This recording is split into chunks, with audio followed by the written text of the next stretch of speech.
sair e vou entrar de novo com outro Skype só para a gente conversar sobre o curso, quem quiser falar alguma coisa, né? E é isso, tá? Então, vou começar gravando, tá?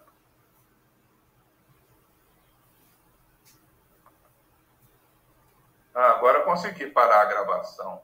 Olha aí, talvez não precise mais de um Skype. Agora deu certo. Então, gravando. Então, minha gente, nós estamos, então, na última aula que corresponde, né, o último tópico da introdução ao livro, né, The Anthropology of Catholicism, da Maya Maebling, Christian Norglet, Stefania, agora já não sei, e da outra italiana aí, né? Enfim. E o Napolitano, né? O sobrenome dela. Valentina Napolitano, né? Hã? O nome dela é Valentina, é isso? Valentina Napolitano, né? Que eu tenho uma colega do board, né? Do comitê de redação da revista Social Compass, né? Eu tenho uma colega que se chama Stefania Palmitano, né? Eu estava confundindo, então, como é que é? A Napolitano, já esqueci o primeiro nome dela, Angélica. Aí só me vi. Hoje teve um e-mail coletivo do comitê de redação, ela escreveu Stefania Palmitano, mas essa é Valentina Napolitano. Aí eu até desgravei para... Né? Não voltou a gravação, né? Então, vamos lá. Então, estamos nesse último tópico, né, que se chama corpos e matérias para uma nova antropologia do catolicismo. Então, acho que, como último item, elas, eu acho que já comentam, se no meu entender, a ideia da materialidade do catolicismo e a ideia da mediação, né? Como a materialidade ele é objeto do que eles chamam, do que elas chamam, já chamaram em outros itens, né? A ideia de mediação, né? Que já apareceu, eu acho, né? Mediação e deferimento, né? Tem um item que fala da mediação e do adiamento, né? Então, a mediação é um conceito para elas importante para entender o catolicismo, mas a mediação entre esse aspecto material do catolicismo e dos princípios, né? Os princípios do catolicismo, ou até de um cristianismo católico, necessita de uma mediação, e a mediação está em torno da materialidade, né? que é um elemento importante, né? Dos objetos, né? Dos rituais, que são elementos importantes, né? Para o catolicismo. E aí, a segunda parte desse subtítulo é para uma nova antropologia do catolicismo. Eu acho que elas estão sentindo que é o último tópico, então elas dão um toque geral na perspectiva delas, né? De criar uma nova, ou até uma antropologia do catolicismo, porque eu acho que elas até disseram em algum momento de que era a primeira vez nesse livro que o catolicismo, diversos ensaios apareciam, ela usa até a expressão umbrella, né? Sobre o guarda-chuva, né? do catolicismo. Elas organizaram, sob o nome do catolicismo, estudos antropológicos e uma perspectiva. Então, pode ser uma nova antropologia do catolicismo ou até por uma antropologia do catolicismo que elas estão começando ali nesse livro a organizar. Tá legal? Então, o primeiro tópico que elas abordam é mediação, né? Então, uma discussão sobre mediação, a noção de mediação. e elas dizem a mediação é um leitmotiv, né? Um dos leitmotivs atuais da antropologia para examinar o que elas chamam a produção, a reprodução cultural na globalização e nas tecnologias de mídia, né? Está na página 23. Né? Então, elas estão afirmando que o conceito de mediação hoje é importante, é central para a antropologia contemporânea, na sua perspectiva de examinar as dimensões culturais, né, do mundo contemporâneo, tanto no aspecto de globalização quanto no aspecto de mídia. Né? Então, para pensar mídia, globalização, é preciso pensar em instâncias, né, múltiplas que fazem o que a gente chama de mediação, né, que fazem a intermediação, que fazem a passagem, né, de diversas noções através dessas instâncias. Né? Assim eu entendo a ideia de mediação, né? Algo que precisa de instâncias diferentes para organizar uma trajetória de sentido, de significação, de compreensão, de formulação. Né? Então, mediação é um nome, segundo elas, importante para a antropologia contemporânea e para tratar assuntos, então, né, de globalização e de tecnologia de mídia, que são os problemas, as questões contemporâneas. Né? E aí elas dizem em seguida que muitas etnografias desse livro, né, que elas organizam, The Anthropology of Catholicism, né, remetem à mediação. Então, elas falam que muitos capítulos utilizam a noção de mediação, né, principalmente devido ao que elas chamam a visão sacramental do catolicismo, né, em que coisas materiais, aí elas citam como água, óleo, imagens, relíquias, seres divinos, seres humanos, como o Cristo, a Virgem, os santos, né, são canais e fontes da graça de Deus. Estou citando. Né? Então, era isso que eu estava tentando falar no início. Né? O meu entendimento, então, que para estudar o catolicismo, em muitos capítulos desse livro, nos estudos de caso de muitos capítulos desse livro, a ideia de mediação aparece. Mas aparece muito ligado à materialidade, à corporeidade do catolicismo, que elas chamam de visão sacramental, né? Os sacramentos. Né? No catolicismo é forte essa ideia, né, de sacramento, né? Quase como hierofanias, aonde, né, os princípios, aonde, aí para usar a palavra teológica cristã, a graça de Deus, as manifestações do transcendente, né, se corporificam, né, se plasmam. Né? Então, o sacramento é realmente algo mais concreto, é quando o sagrado, por isso que eu acho que falei em hierofania, né? Ele existe mais no mundo católico e no mundo protestante, como a religião mais da palavra, né? O sacramento vai se diluindo, não tem importância. Né? Jonas me corrija, né? No catolicismo são 7 os sacramentos, né? Ou eu estou equivocado. Né? Então, para as grandes passagens de vida, né?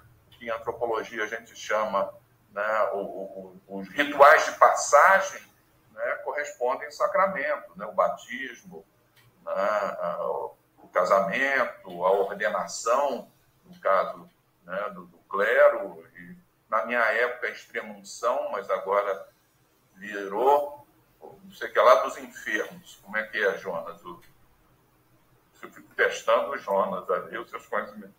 Unção dos enfermos. Né? Então, o catolicismo é muito sacramental, né? Mas o sacramental tem a ver com a materialidade. Né? isso, água, óleo, imagens, né?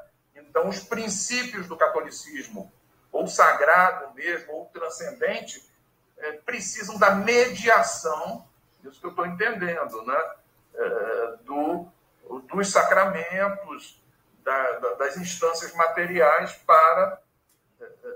Eles fluem, como esses princípios, o transcendente e o sagrado, precisam desses canais, como elas dizem, né? Canais. Então, aí elas falam também de uma imaginação analógica, né? Por analogia, essa parte é mais difícil, do catolicismo.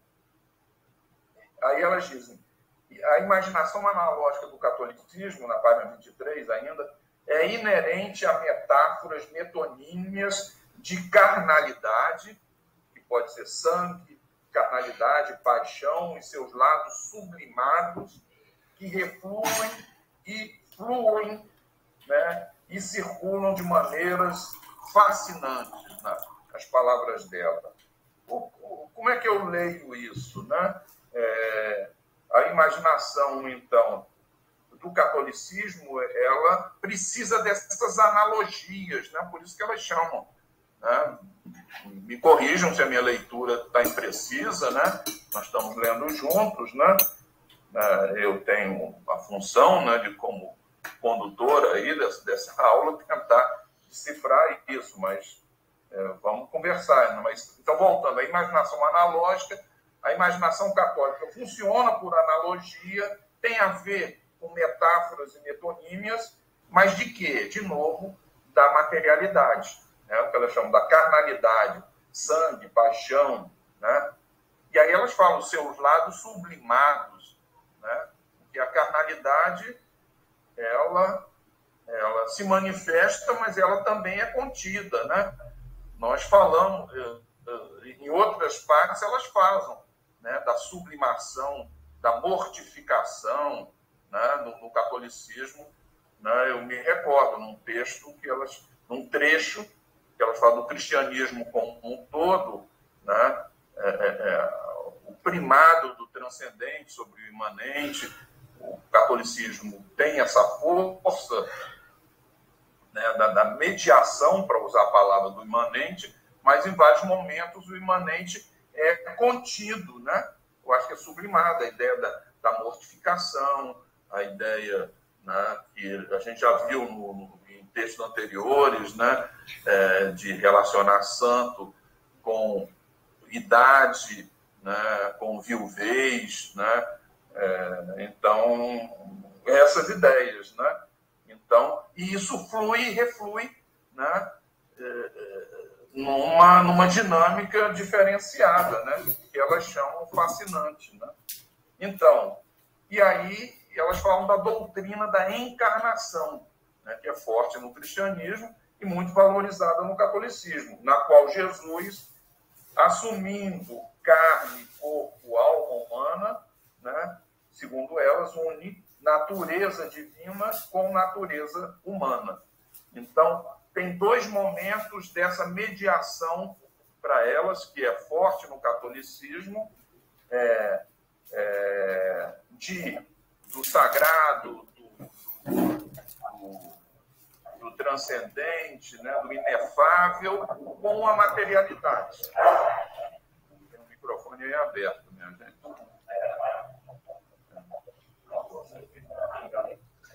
Tá quanto esse? Adriana? É a Adriana que está aí? Adriana? Isso. Desculpa, professor. Eu estava sentindo sua falta, eu já tinha falado de você aqui. Estou em Juiz de Fora, viu? Estou alugando um apartamento. Ótimo. Então, prossiga na aula. Então, no final, eu vou também passar mais algumas orientações aí, né, que a gente está gravando a aula e de como a gente desgrava e retoma a parte final, né? Então, recuperando, então, a doutrina da encarnação e o fenômeno da transubstanciação, que tem a ver com a consagração da hóstia e coisas, se eu começar a falar muito, eu vou me expor perante o teólogo aqui, o nosso teólogo, Jonas Pacheco, Então, né, eu me contenho, né, fico mais na sociologia mesmo e na antropologia do catolicismo. Mas a ideia delas é que a encarnação é, de novo, um momento de mediação. Na figura do Cristo, o Cristo é o próprio elemento mediador, né? Entre natureza divina e natureza humana. E um outro elemento é a transubstanciação, que elas dizem que expõe o sangue e o corpo de Cristo, né, em vinho e hóstia, né? Ou que vinho e hóstia se transubstanciam num debate teológico assim, que eu acho que até já deu guerra, né,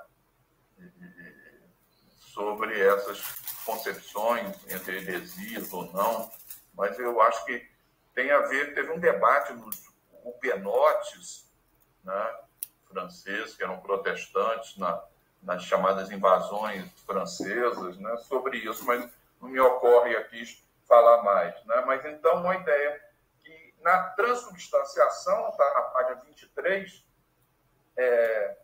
esse fenômeno da transformação da hóstia e do vinho em corpo e sangue de Jesus Cristo, segundo elas, abre aspas, indexam uma visão onde o invisível, o mistério tremendo e o material se unem, né? Eu acho que a ideia está muito clara. A ideia do mistério tremendos e fascinantes, não sei, os antropólogos, mas os cientistas da religião conhecem o termo, que é um termo do Rudolf Otto, né?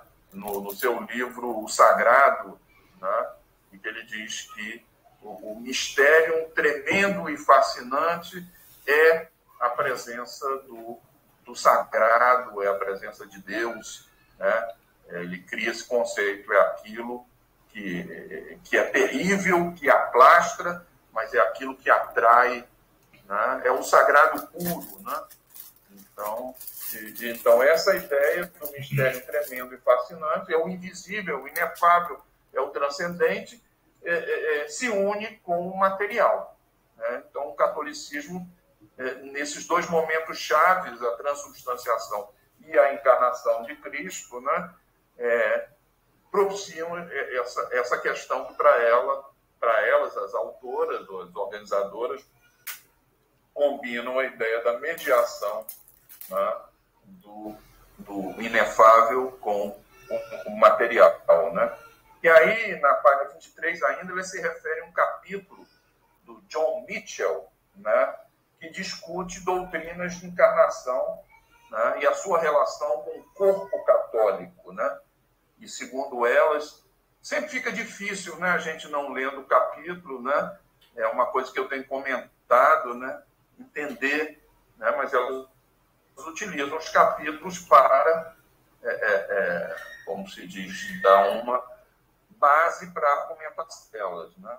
Mas elas dizem que o John Mitchell, então, argumenta que no catolicismo moderno, abre aspas, céus porosos persistem nas fronteiras, natural, sobrenatural, vou falar dos pares, né? Material, indelével, eu acho, ou imaterial, desculpe, corpo, alma, né? Então, essa ideia dessa porosidade, né, que combina, de novo, que necessita da mediação para articular, então, corpo, alma, natural, sobrenatural, material, imaterial, né? Então, isso, né, está presente ainda no catolicismo e, para o autor, é uma ideia não arcaica, é moderna, embora encantada, né? Eu acho que aí eu estou entendendo encantada no sentido de se contrapor ao desencantamento, né, secular, né, secularizado do Weber, né? Ou seja, que no catolicismo ainda existe uma dimensão encantada, né, no catolicismo mesmo, não só nas suas vertentes populares, né, mas toda vez que acontecem os milagres, né, ou a crença de que uma hóstia ou um cálice de vinho se transforme no próprio sangue e no corpo de Jesus, né? Então, isso é uma dimensão que ela é moderna nesse sentido, ela persiste no catolicismo, assim eu entendi, né? Porque articula essas coisas, mas ainda com essa dimensão encantada, porque é realmente a presença do céu na terra, né? É a presença, de fato, né? Do corpo de Cristo ali, né? Do sangue de Cristo ali, né? Bom, aí, ainda na página 23, é grande, as anotações que eu fiz na página 23, está difícil sair dela, tem um capítulo da Christine Norgate, né? Que é uma das organizadoras, né? Onde ela argumenta, segundo as autoras, a Norgate inclusive, né? Que assina o texto, que no capítulo da Christine Norgate, dela mesma, no caso, que a vitalidade e o potencial e a influência política do catolicismo, né, são forjadas pelas instituições católicas por meio de estruturas estéticas barrocas, né? Então, que muito da potência do catolicismo em termos políticos e sociais tem a ver com a instituição. A gente já discutiu o item, né, como o catolicismo, a instituição e a organização hierárquica, né, de governabilidade da instituição influi muito na forma de como o catolicismo, né, se propaga enquanto religião, enquanto prática simbólica, cultural, né? A gente viu isso, né? Mas, para a instituição funcionar, inclusive na política, é o outro lado disso. É preciso mobilizar o que ela chama de estruturas estéticas barrocas. Aí, eu acho que ela está falando, de novo, da materialidade dos sacramentos, dos rituais que estão em torno disso. E barroco, né? Algo que talvez esteja moderno, mas não moderno, né? Ou uma projeção do barroco na modernidade, mas isso já sou eu que estou dizendo, né? Então, elas dizem, se há uma tendência no cristianismo, né, que com um sistema coerente de significados e ideias, né, nele o transcendente tem variedade de locais da cultura e há algo inerentemente cristão até nas formas católicas barrocas, né? Então, de novo, a ideia de um cristianismo universalizante que se plasma nas variedades locais de culturas diferentes. Isso é um assunto que foi discutido em todos os outros textos de antropologia do cristianismo, né?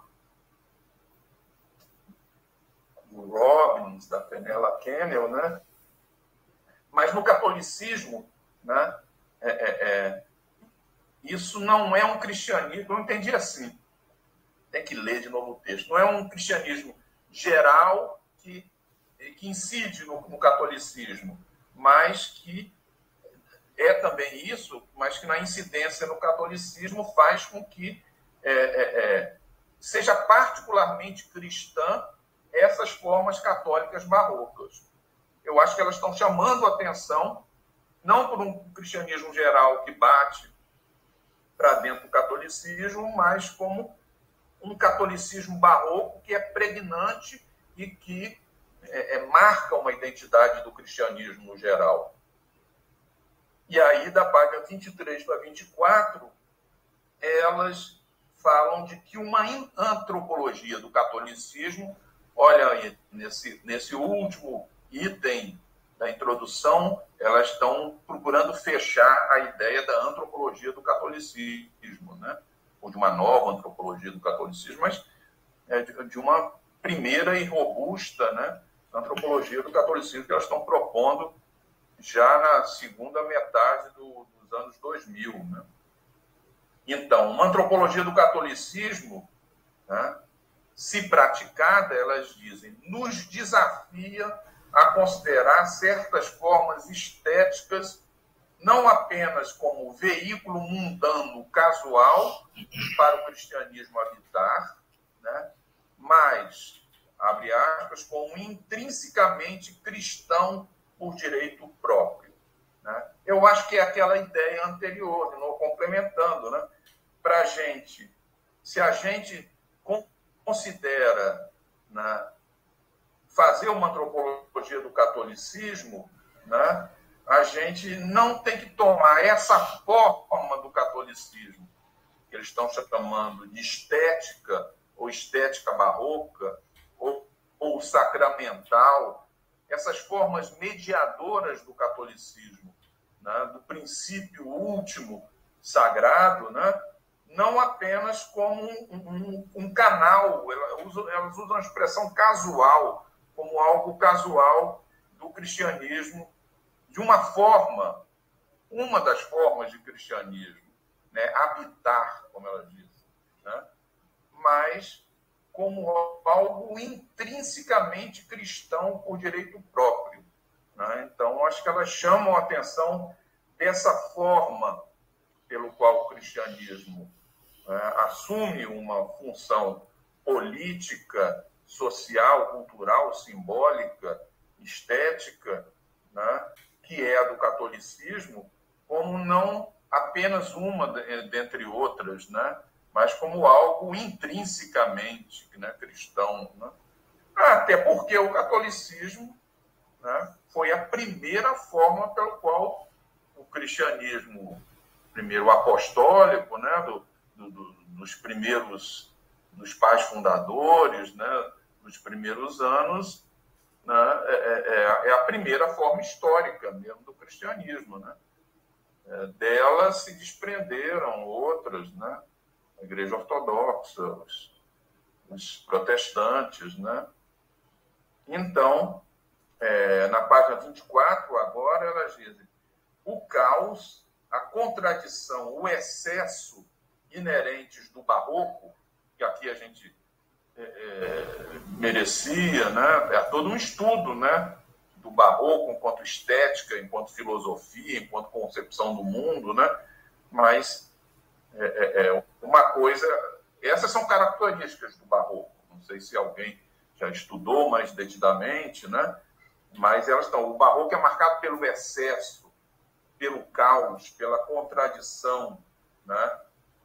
Do barroco no geral. Claro que ele está intrinsecamente ligado ao religioso, ao catolicismo, mas aqui ela está falando do barroco enquanto experiência, né, cultural, né, do mundo, numa etapa da história. Né? Então, eles estão dizendo isso, né, a híbris, né, o excesso do barroco, né, não são meramente indicativos de uma estética de um período, mas funciona como uma espécie de arquitetura móvel transhistórica. Não sei se é no catolicismo ou se é do barroco em geral. Né? Eu sei que o barroco ele continua influenciando no debate muito vivo de formas modernas e pós-modernas, né? Mas não sei se o barroco no geral ou o barroco no catolicismo, mas elas estão dizendo que isso não é só apenas uma estética de um período, mas, né, não sei como vocês interpretam, uma espécie de arquitetura móvel transhistórica, né, como se o barroco no catolicismo funciona como uma das características, né, como uma das marcas identitárias transhistóricas. Né? Então, elas dizem, se instituições perduram no tempo através de uma cultura material, isso é uma marca do barroco, né? Então, a expressão das instituições das suas concepções políticas, como elas disseram antes, estão muito corporificadas, né, impregnadas nessa cultura material. Né? Se ela diz que isso pode funcionar no geral, passa a palavra. Quem está chamando?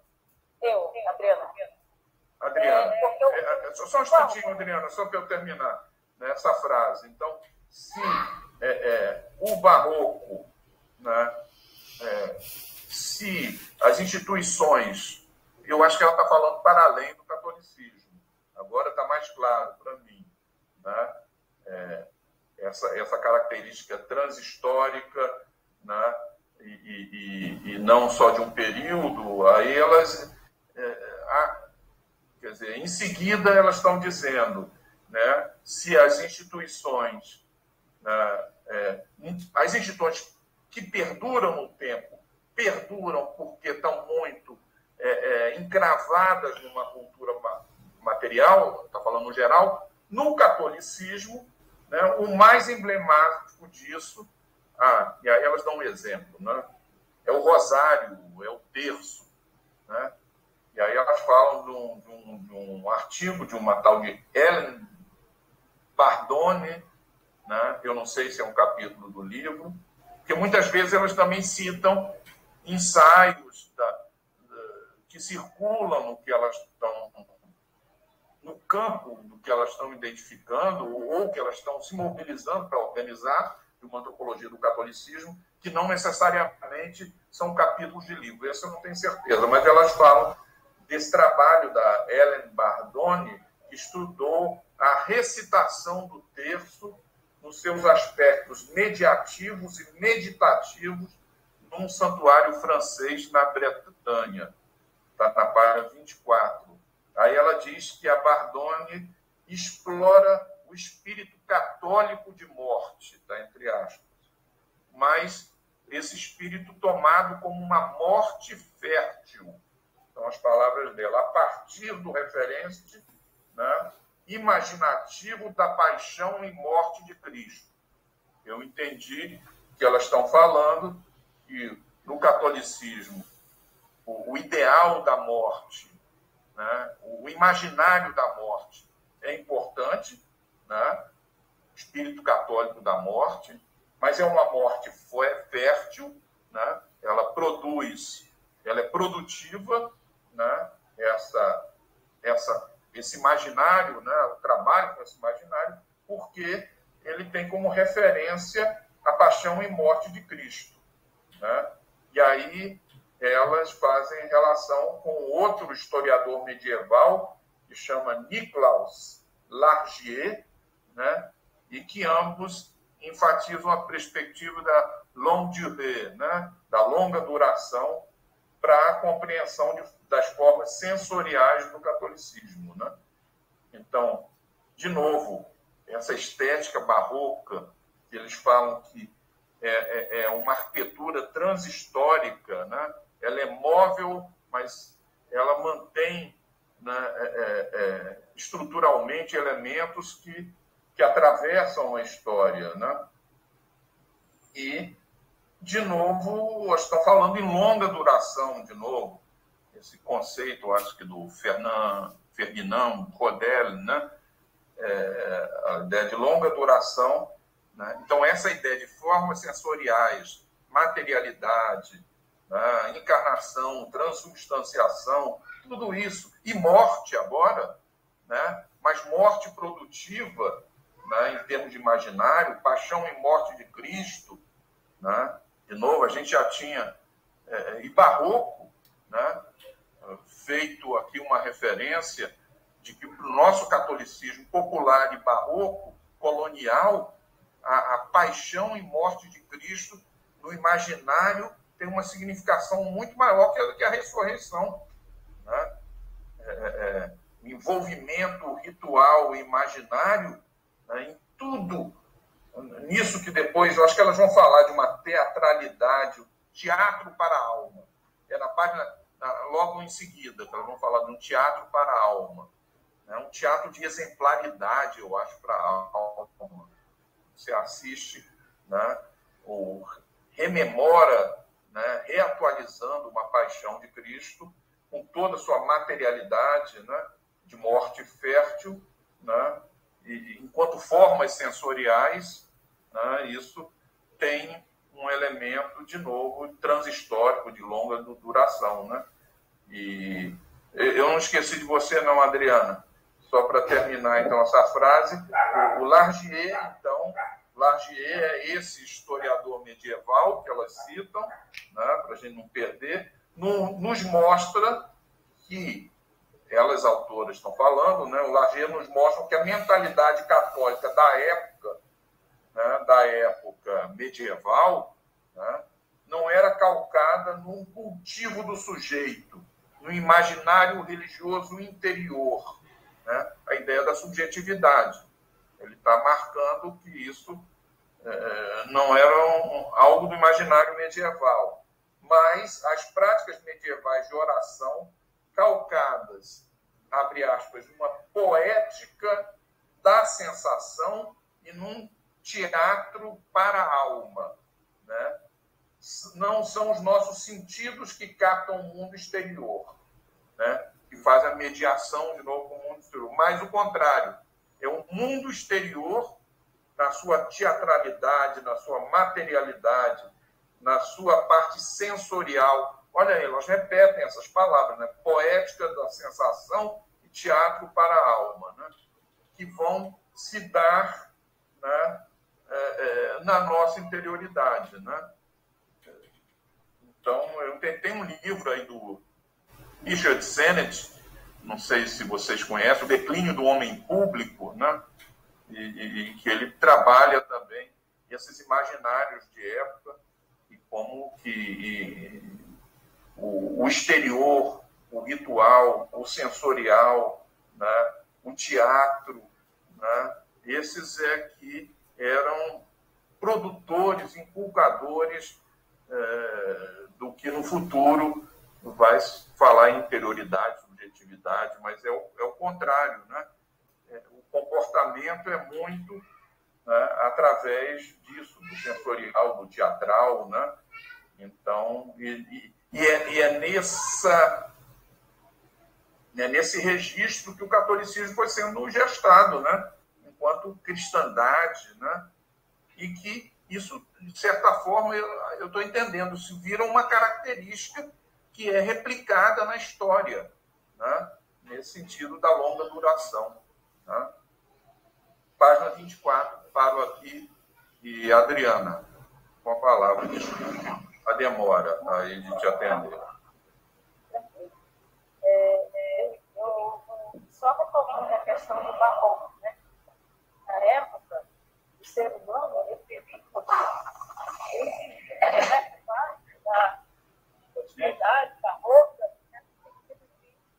O ser humano continuar nesse conflito em pecar e salvar, né? E essa busca escatológica, né? Terminar pela transformação, né? E aí precisa se ver o embasamento artístico, né? Performático em torno dessa tecnologia. Não sei se eu entendi errado, mas só para complementar o que eu compreendi, né? Nessa parte. Tá ótimo. Ficou com muito ruído o lugar onde você está, infelizmente, Adriana, mas para chamar a atenção que, no caso do catolicismo, ou essa barroquização católica, ou essa catolicização barroca, né, é onde a estética, né, ela cumpre um papel, né, a estética, o material, o sacramental, o sensorial, para usar todas essas palavras, né, o teatral, né, cumprem todos esses papéis, né, surgidos na história, mas que funcionam como uma longa duração, como uma arquitetura móvel transhistórica, né, que se perpetuam mesmo na modernidade, né, até trazendo um certo encantamento, né, e fazendo sentido na modernidade esses aspectos, né? Eu acho que, de novo, como diz o capítulo, né, o item, melhor dizendo, né, é o corpo e a matéria, né, como um elemento bem característico do catolicismo, né? Mais alguma coisa? Alguém? Então, prosseguindo então na 24, a fenomenologia histórica de Lagier, elas chamam isso, a gente não leu o cara, né? Indica um engajamento, está falando de novo desse medievalista, né? O Nicolas Lagier, né? Indica um engajamento em questões de mediação, experiência e substância do pertencimento corporificado, entre aspas, temas centrais do desenvolvimento de uma antropologia do catolicismo. Então, aqui, de novo, ela pegando esse medievalista, elas estão dizendo para uma antropologia do catolicismo, né, é importante considerar as mediações, né, em torno da experiência, né, e em torno disso que elas chamam um pertencimento corporificado, de novo. Eu acho que aí a pertença tem a ver com a materialidade, com todos esses elementos, né? Me ocorre também dizer que eu mandei agora, né, no Simpósio Internacional do Catolicismo, né, promovido aí pelo Núcleo de Estudos de Catolicismo, né, coordenado pelo meu colega Rodrigo Portela, e com a presença de alguns de vocês que estão nesse curso, Paulo Vitor, a Mara, eu acho que são os que estão presentes aqui, né? Tem um grupo de trabalho que eu repassei agora, que eu recebi da nossa colega também, a professora Renata Menezes, né? Então, que ela trabalha muito materialidades, devoções, né? Então, e junto com também um colega da Paula, o Adriano Godoy, do Laboratório de Antropologia da Religião, da Unicamp, né? Estão organizando esse grupo. Então, até me ocorreu, eu botei aí no nosso grupo da Antropologia do Catolicismo, no WhatsApp, dizendo, olha, isso é assunto da aula de hoje. Materialidades, né, corporeidades, né, enquanto elementos de mediação, né, do sagrado constitutivos do catolicismo, né? Então, quem estudar isso ou tiver, né, é legal, né, acompanhar esse grupo, né? Bom, então, o desafio, então, elas dizem, uma antropologia emergente do catolicismo é não achar que o catolicismo... Aqui, eu acho que elas fizeram já uma outra articulação com o protestantismo, com o resto do cristianismo.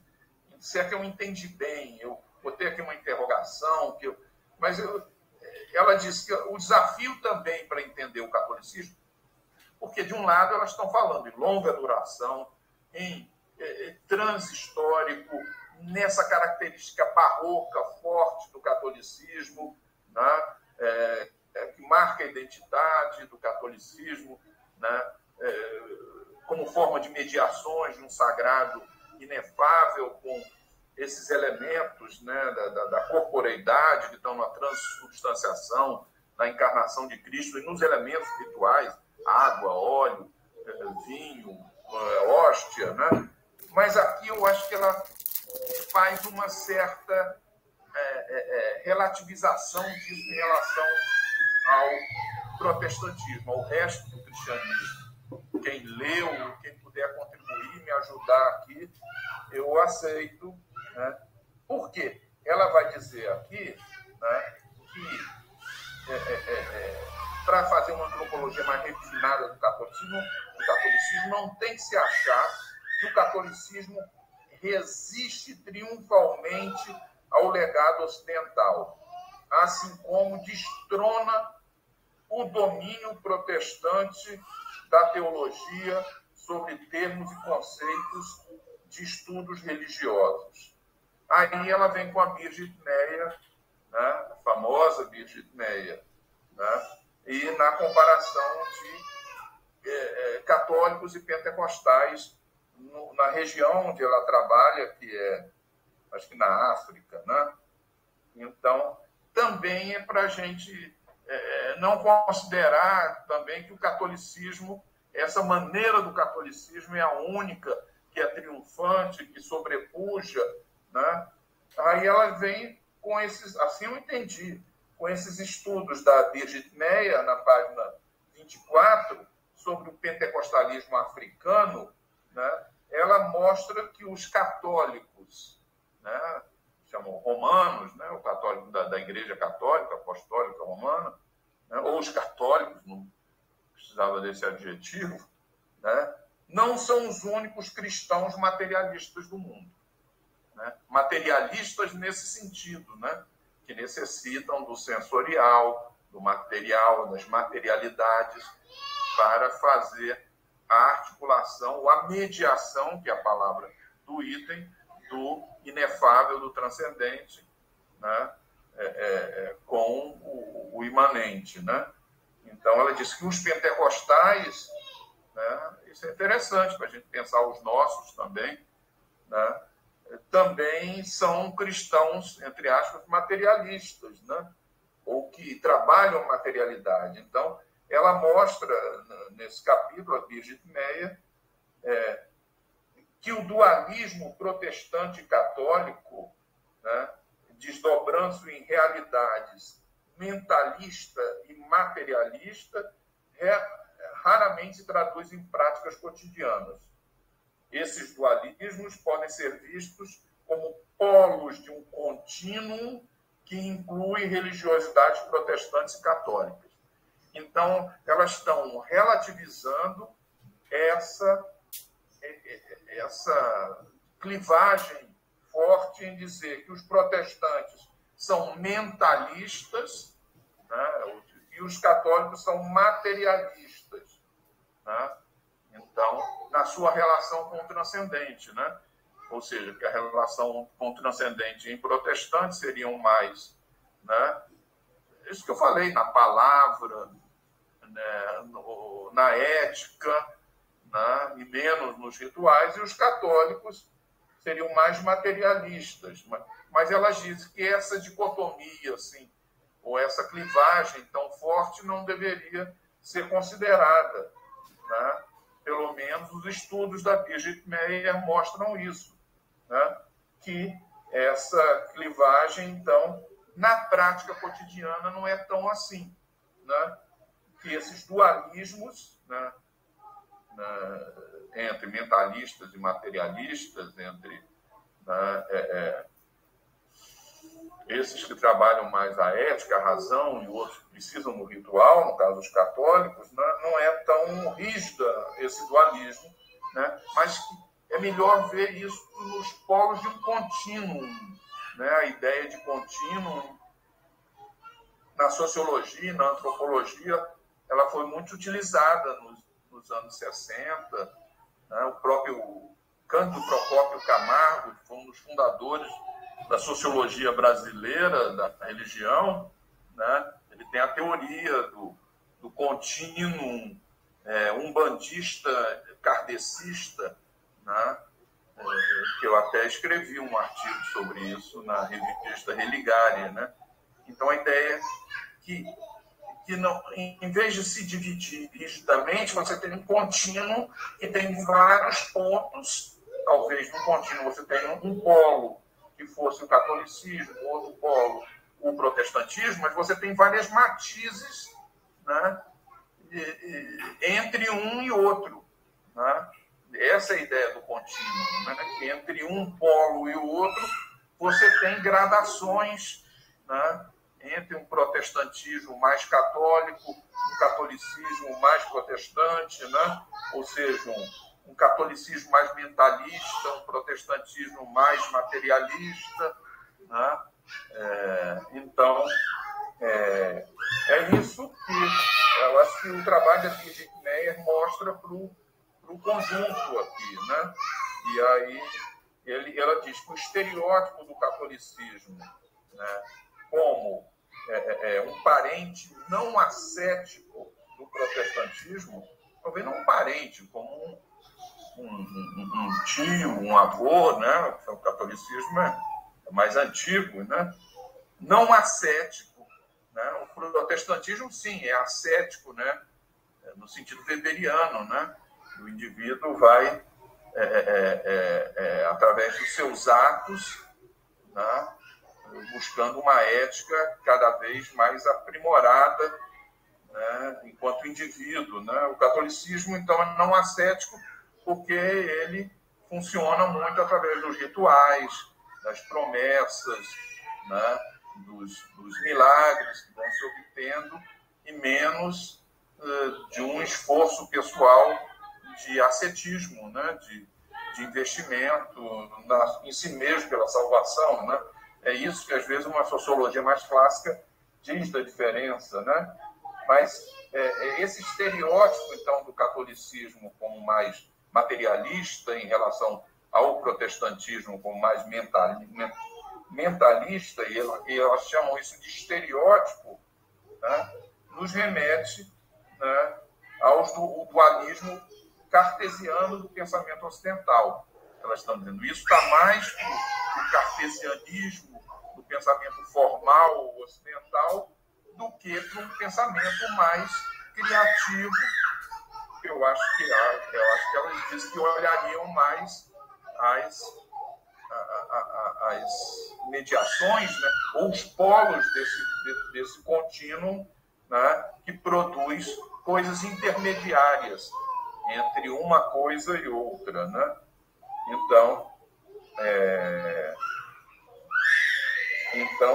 E aí ela diz, do outro lado, dentro do catolicismo, há também uma hermenêutica, né, que procura, eu entendi assim, né, reformar ou submeter esses rituais, né, ela fala velas, rituais sensoriais, né, esse lado mais de longa duração, estou pensando assim, esse lado mais transhistórico, que necessita dessa materialidade, isso também sofre, ao longo da história, modificações no catolicismo. E eu acho que é sobre isso que ela vai falar, né? Estou me lembrando aqui, de novo, do Pierre Sanchis, que fala de uma longa duração, de uma estrutura de longa duração sincrética, né, no Brasil, né, e que, às vezes, foi submetida a incursões ou a surtos, como eles chamam, de modernidade, né, ou seja, de desritualização, de ascetismo. Isso o Pierre Sanchis se refere aos jesuítas, à romanização. Para quem estuda mais catolicismo vai entender melhor o que eu estou dizendo. Mas essas iniciativas de purificação, né, a romanização, muito de purificação desse catolicismo barroco mesmo. Então, as ordens estrangeiras, antes dos jesuítas, né, o próprio Vaticano II, que teve um momento depois de quase que iconoclástico em relação ao catolicismo popular, né, de tirar vários santos para as sacristias e discutir um catolicismo mais moderno, né, mais politizado, né? E aí elas trazem, na página 25, uma das grandes referenciais da antropologia moderna, que é a Mary Douglas, né? Através de um livro chamado Natural Symbols, símbolos naturais. Eu não conheço, né? O clássico da Mary Douglas, dos antropólogos, é o Purity and Danger, né? A pureza e perigo, né? Então, mais que essa antropóloga inglesa, né, que tem várias contribuições a partir, né, de uma certa visão neo-durkheimiana de antropologia, mas, enfim, né, ela está falando de um trabalho específico nesse livro, né, de uma referência na antropologia, repito, a Mary Douglas, nesse livro. Agora, eu já nem sei se é livro ou artigo, nesse ensaio, ela se chama Natural Symbols, né, onde a Mary Douglas analisa a rejeição clerical da abstinência da Sexta-feira Santa. Está na página 24 a 25, com a abolição da prescrição ritual, né, e com isso, né, a Sexta-feira Santa perderia, né, um grande símbolo, né, de expiação, né? E a Sexta-feira Santa, segundo, né,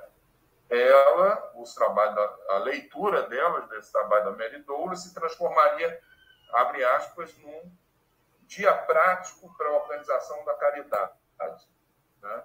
Então, ela está estudando esse momento. Olha, que eu estava falando aí de novo de Vaticano II, né?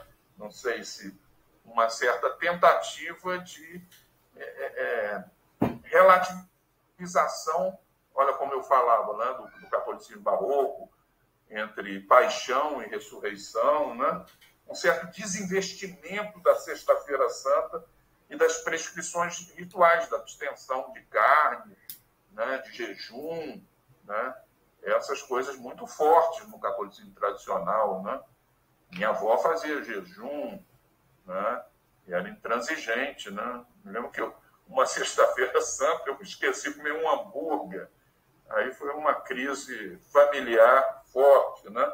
Mas existe esse desinvestimento. Eu me lembro mesmo do Dom Paulo Evaristo Arnes falando que o sentido da Sexta-feira Santa era um sentido de comunhão com o sofrimento de Cristo, mas não precisava, porque o peixe estava muito caro e o bacalhau mais caro ainda, né? E ele, dentro da concepção de uma teologia dos pobres, né?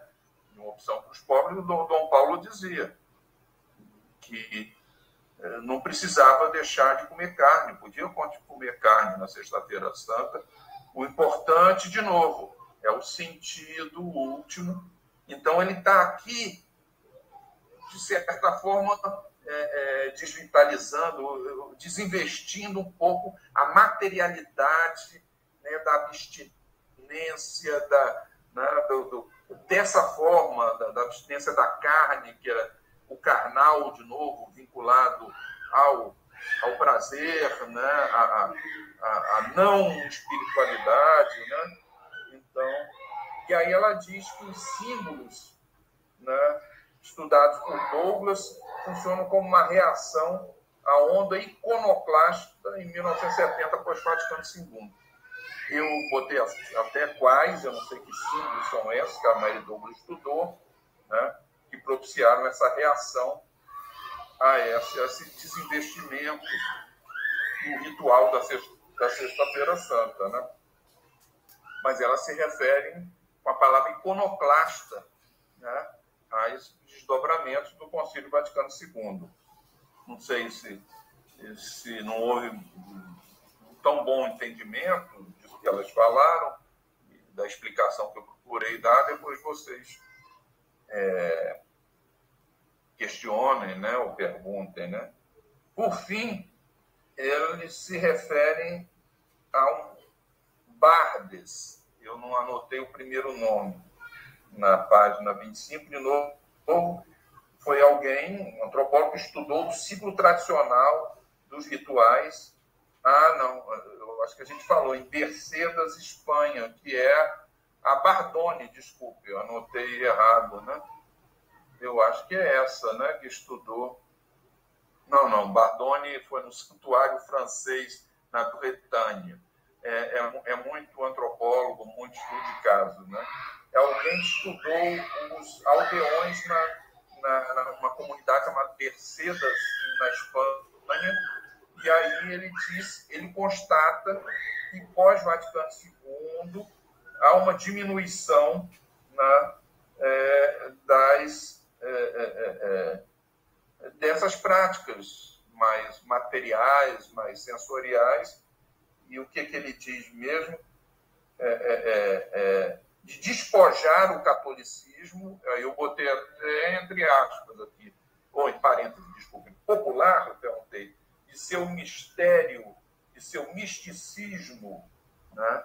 O trabalho, então, desse antropólogo, Bardes, na Espanha, né, percebe, então, que fruto dessas ações de desinvestimento desses rituais de novo, de teatralidade, né, de sensorialidade, né, de desinvestimento na imagem, né? Eles já falam até em iconoclastia, né? Então, que isso levaria, né, uma perda de pregnância desses. E aí elas dizem, aliás, que a Mary Douglas concordaria, né, nas suas avaliações nesse livro, nesse ensaio, não sei, Natural Symbols, né, que a erradicação do ritual que o Barthes descreveu, né, nessa aldeia na Espanha, levaria, né, a que o Barthes dissesse, né, ou a Mary Douglas, né, ela concordaria, né, que ele dissesse, né, que isso significava, né, uma redução, uma quase destruição das verdades externas da ação religiosa. De novo, a externalidade, né? Que é todo um debate aí sobre como a romanização muitas vezes chamou as práticas, né, das irmandades, né, os agentes da romanização chamaram, né, essas de manifestações exteriores, de exterioridade e não de interiorização da fé, né? Eu mesmo tenho um capítulo de livro escrito em 2004, né, que eu analiso, né, uma polêmica muito grande na congregação aí a qual o Jonas pertence, né, os redentoristas de Juiz de Fora, né, eles, agentes mesmo da romanização, a primeira leva, né, os holandeses, né, que chegavam aqui numa campanha contra as externalidades, né, contra essas coisas externas, né, e procurando inculcar, né, um catolicismo interno, né? Então, eu tenho esse artigo, se bem que eu até digo que eles terminam replicando várias externalidades também, porque até o catolicismo é muito marcado também pelos rituais, né, a favor dessa interioridade, né? Depois, os interessados, né, eu posso ir atrás também, né, desse artigo, começa com uma coisa como artilharia pesada, né, que era como os próprios missionários redentoristas se referiam às suas missões nas áreas, né, de catolicismo popular, a fazer.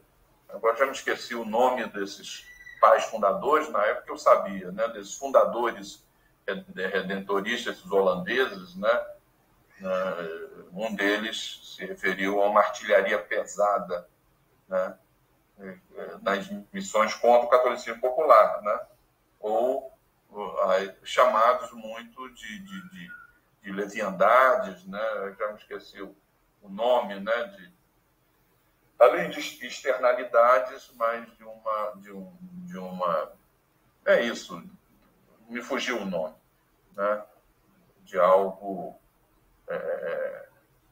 herético é uma palavra forte, mas de algo, agora me fugiu, né? Enfim, não doutrinariamente aceito, né? Enfim. E com isso, eu acho que elas terminam aqui e aí comentam um pouco sobre as partes do livro, né? Está na página 25, falar parte 1. Eu já tinha falado disso, trazem os clássicos, né? As etnografias clássicas que tratam do catolicismo antes de existir a antropologia do catolicismo. Falam do casal Turner, Vitor e Edith Turner, do De Martino na Itália, né? Acho que do Pete Rivers, né? A gente vai ver, vocês vejam lá no livro, que são essas etnografias que tratam dos locais, né, onde elas eram feitas, mas que não tinham nome ainda de uma antropologia do catolicismo. E muitos a gente viu aí, até tratavam de temas como a graça, né? Mas que não, de novo, não davam relevo ao catolicismo, né? Que propiciava isso. Né? A parte 2, que elas chamam de uma nova onda da etnografia sobre o catolicismo, né? Devido ao crescente interesse teórico da disciplina em formas de cristianismo, cujos trabalhos instigantes sobre o catolicismo são fontes, né? Então, de inspiração contínua, está na página 25, né? Então, são vários trabalhos etnográficos, né, como elas estão dizendo, que têm contribuído teoricamente para a antropologia do catolicismo, para a antropologia da religião, para a antropologia, né, enquanto trabalhos instigantes que aportam questões interessantes, né, instigantes, né, para o desenvolvimento teórico da disciplina. E a parte 3, que é de antropólogos consagrados, né? Então, o Thomas Shordas, tem um capítulo da própria Birgit Meyer, né? Que elas dizem que identificam questões, desafios para uma antropologia do catolicismo hoje. Né? E aí elas terminam com como elas começaram, com aquela evocação daquele padre sociólogo católico, né? O Andrew Greeley, né? que queria, né? Nas palavras delas, citando ele, né? Elucidar uma imaginação católica específica. Né? Então, que eles retomam, né, para além da teologia, né, essa preocupação sociológica do Greeley, né, de estudar a imaginação católica, ou seja, o imaginário, as práticas, a identidade católica, né? E aí a palavra específica, dando uma qualidade, uma singularidade ao catolicismo, né? Enquanto o mundo, né? O catolicismo é uma cosmovisão, ela já falaram, a primeira religião cristã, né? Uma religião cristã também que cobre quase todos os espaços do globo, né? Uma religião que combina, né, instituição política, né, e universalismo, né, combinado, de novo, com enculturação, isso que a gente falou, materialidades, a relação do universal com o local. Né? Então, mas essa preocupação do Greeley, que elas resolvem retomar, e não é à toa que elas querem fazer uma antropologia do catolicismo, não uma antropologia geral, onde o catolicismo aparece en passant, mas destacando o catolicismo enquanto uma dimensão, né, que organiza, né, uma cosmovisão, que organiza práticas, símbolos, né, tudo isso que a gente falou, né, mas aí elas retomam. Isso não é reduzir o catolicismo à estrutura mesma para todos os lugares, né? Mas não estou entendendo a minha letra aqui, né? Mas ver o princípio de continuidade, universalidade, efeito, né? Autenticidade, tolerância, diversidade, né? Essas dualidades, esses pares, né? Efeito, anterioridade, tolerância, diversidade, né? Continuidade, universalidade, né? Como que isso, né, nas palavras dela, ondulam, refratam através do espaço-tempo, através do espaço-tempo, lembrem o catolicismo, a ideia da sua capacidade de perdurar no tempo, o espaço, a capacidade de universalidade e de incorporar culturas diferentes, estabelecer relações, né, desde a catequese, a enculturação, né? Então, e corpos e relacionamentos também, isso que a gente já falou, de materialidade, sensorialidade, né? Então, eu acho que elas dizem, elas retomam o mote que o Grilli colocou, olhar o catolicismo na sua especificidade, através da sua cosmovisão, que organiza, né, um estilo próprio, né? Mas também isso não é reduzir o catolicismo a uma mesma estrutura que se replica em todos os lugares, né? É preciso ver também todas essas mediações, para usar a palavra, né?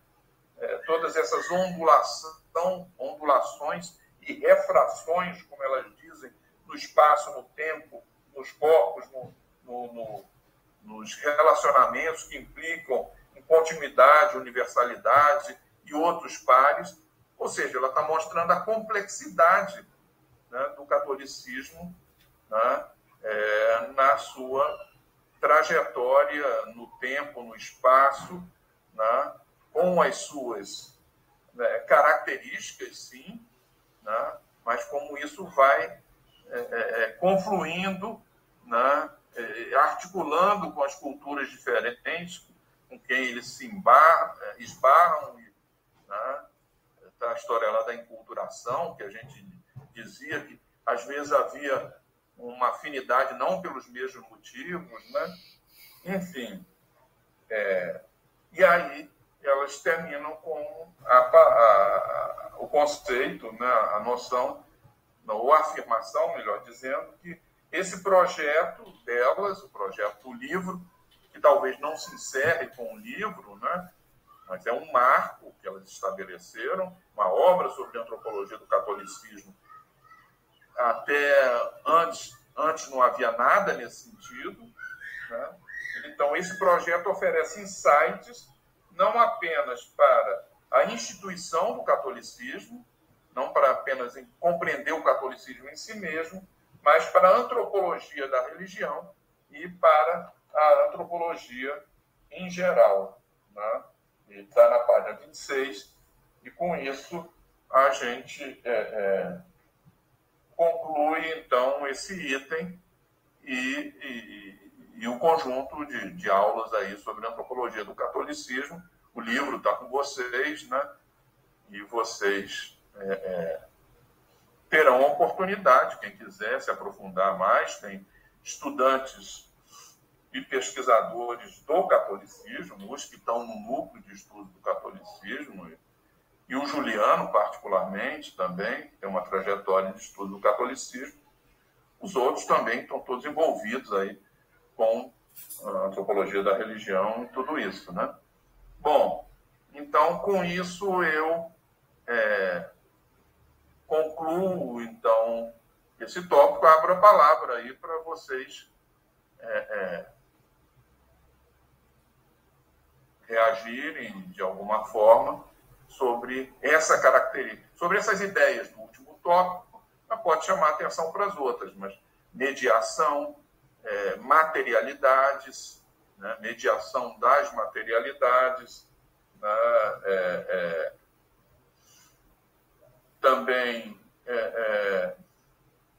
transformações, né, a ideia de novo de tempo, né, de longa duração e transhistoriedade, né, transhistoricidade, melhor dizendo, né, contra essa ideia também que ocorre no catolicismo de não ser o mesmo para todos os cantos e também haver transformações dentro dele. Se falou bastante no Concílio Vaticano II, né? Eu mesmo falei da romanização antes, né? Então, como é que isso também articula e tensiona dentro dessa ideia de longa duração, né? E antes disso, todos os outros itens, né? Gênero, né? Mediação, a ideia do adiamento, né? Do deferimento, né? De essa divisão de trabalho. Uns realizam até o fim o ideal de ser um bom católico, outros ficam sempre na metade do caminho, do católico não praticante, né? O catolicismo no tempo, o catolicismo no espaço. a ideia da instituição no catolicismo, né? Eu achei que eu aprendi bastante com essa introdução, né? Me sinto estimulado a ler outros capítulos e acho que ele deu um bom contraponto para a antropologia do cristianismo. Posso dizer uma palavra assim, final que me vem à cabeça, dos que não fizeram o curso todo, né? Ou os que fizeram parcialmente, né? Que viram alguma coisa de antropologia do cristianismo. Aí está o Jonas, chegou a Rita, né? Como é que é?